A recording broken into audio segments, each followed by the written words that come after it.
How to improve your fluency. Leo often felt a pang of frustration. He could effortlessly read complex English articles and understand fast-paced movies without subtitles.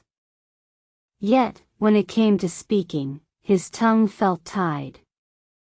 This common predicament, "I understand English but I can't speak well," weighed heavily on him. He yearned to express himself fluently, to join conversations confidently without hesitation or fear. He knew the grammar rules and possessed a vast vocabulary. His comprehension skills were undeniably strong, allowing him to follow intricate discussions. However, the bridge between understanding and verbalizing seemed impossibly wide. Every attempt to articulate his thoughts felt like pulling teeth, making him retreat into silence during English interactions. This silent struggle was perplexing. Friends would commend his excellent listening abilities, unaware of the internal battle he waged. He often wondered, "Why is it so hard to just open my mouth and speak?" The words were in his mind, just not readily accessible for immediate spoken delivery. He had tried various methods, from rote memorization of phrases to listening endlessly to podcasts. While these activities undoubtedly improved his understanding, they did little to unlock his speaking potential. Passive learning was a comfort zone, but true fluency demanded more, a bolder step into active production. The realization slowly dawned on him: understanding was merely the first step.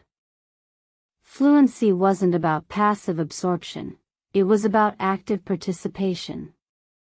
He needed to bridge that gap between his internal knowledge and external expression. The journey to improve your fluency required a significant shift in his approach. Initially, Leo thought more reading would solve it. Indeed, why reading is so important for language acquisition became clearer. Reading exposed him to diverse vocabulary, complex sentence structures, and various writing styles, enriching his linguistic foundation immensely. He devoured books and online articles daily. Reading improved his comprehension dramatically. He understood nuances and idiomatic expressions he previously missed. Yet, his spoken English remained stagnant. He could recognize correct sentences, but forming them spontaneously felt like an insurmountable challenge. The passive intake wasn't translating into active output. He pondered this disconnect. Reading provided the bricks and mortar of the language, but it didn't teach him how to build a house quickly under pressure. The mental block wasn't about knowing words, but about retrieving and arranging them swiftly in real-time conversations. He needed active practice. The advice, "start talking at home," initially seemed strange. Who would he talk to? Himself? It felt awkward, even silly. But then he considered its potential.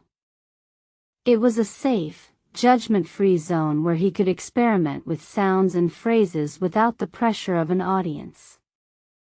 He began experimenting with this idea. Standing in front of his mirror, he would describe objects in his room, narrate his daily activities, or simply voice his thoughts aloud. This English talking practice felt unnatural at first, but he persevered, trying to make it a daily ritual. This solitary practice was a crucial first step.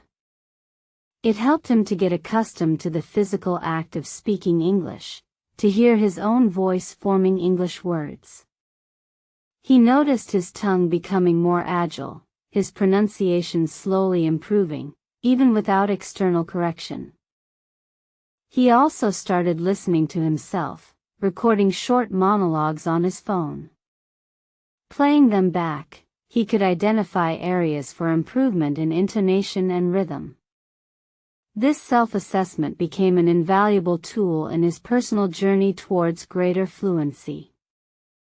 Another breakthrough came when he discovered the concept of learn English through stories. This way of learning English captivated him. Instead of dry textbooks, he immersed himself in compelling narratives, both written and audio. Stories made learning enjoyable and memorable.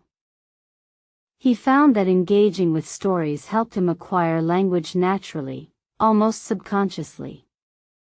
Characters, plots, and emotional arcs provided rich context for new vocabulary and grammatical structures. The language felt alive, not just a collection of rules and words. He started reading English stories aloud, trying to mimic the intonation of narrators. This combined his passion for reading with his need for speaking practice. It was less intimidating than direct conversation, yet still involved active verbalization, building confidence gradually. The stories also gave him common phrases and dialogue patterns. He began to internalize natural conversational flows, which were often absent in formal grammar exercises.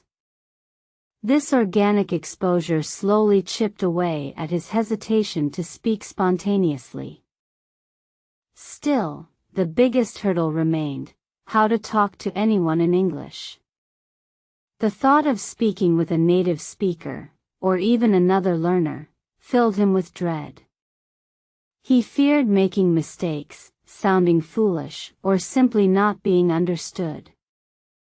He remembered an article he read, playfully titled, "Why You Should Not Learn English."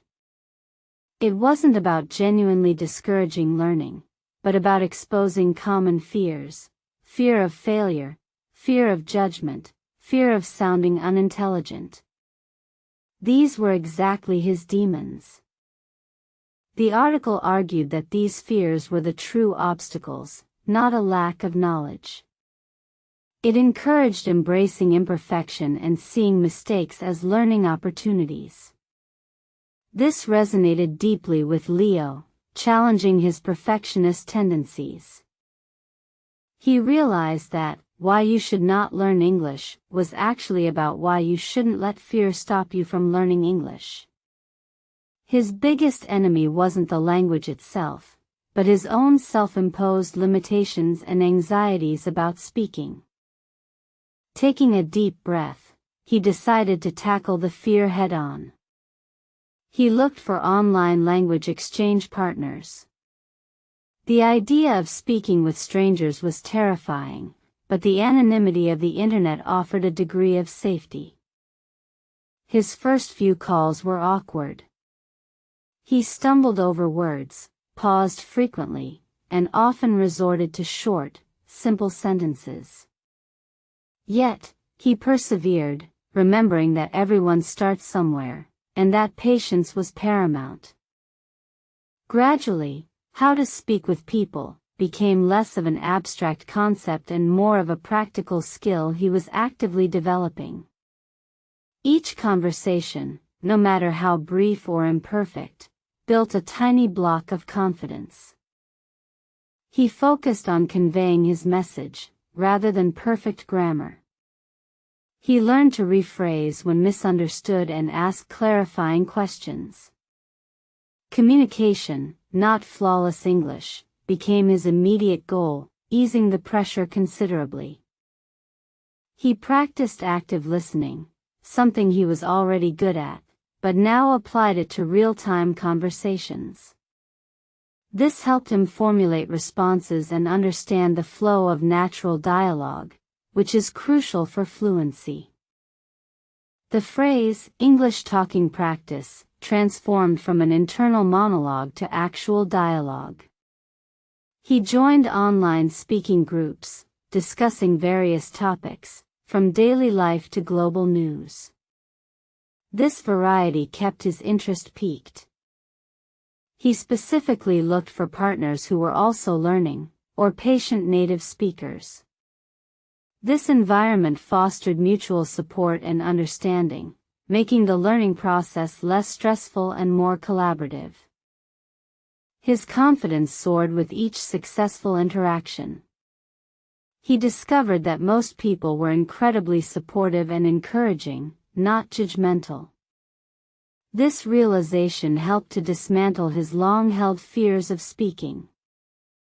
He started integrating English talking practice into his everyday routine, even outside of dedicated sessions.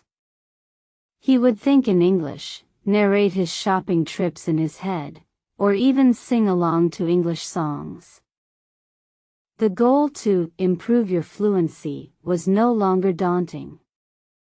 It became an exciting challenge, a puzzle he was slowly but surely piecing together. He started noticing significant progress in his fluidity and spontaneity. His words flowed more naturally, pauses became shorter, and he found himself thinking directly in English rather than translating from his native language. This was a clear sign of improving fluency. He attributed much of this progress to the consistent English talking practice. It was the continuous, active use of the language that truly cemented his understanding and transformed it into spoken ability. Reading continued to play a vital supporting role. The more he read, the richer his vocabulary became, providing him with more precise words to articulate his thoughts during conversations. He also found that reading widely exposed him to different accents and expressions, which further enhanced his ability to understand diverse speakers during his talking practice sessions. How to talk to anyone in English now seemed less like a mystery and more like a set of trainable skills. It involved active listening, clear articulation, asking questions, and being comfortable with imperfection. He realized that the key wasn't about eliminating mistakes, but about reducing hesitation and building the courage to speak despite them. Fluency was about flow and communication, not flawless grammar. He started seeing mistakes not as failures, but as valuable feedback. Each error pointed to an area where he needed more practice or a better understanding, turning frustration into a learning opportunity. The journey had taught him that the way of learning English isn't a single path. It's a combination of passive intake, reading, listening, and active output, speaking, writing, tailored to individual needs. Learn English through stories had ignited his passion and built a strong foundation. Start talking at home had broken the initial silence. And English talking practice had built momentum and confidence. His transformation was remarkable. From someone who understood English but couldn't speak well, he became a confident communicator. The mental block had dissolved, replaced by a genuine joy of expression. He no longer avoided English conversations. In fact, he actively sought them out, eager to practice and learn more. Every interaction became an opportunity to refine his skills and deepen his understanding. He understood now that, why reading is so important, extended beyond comprehension.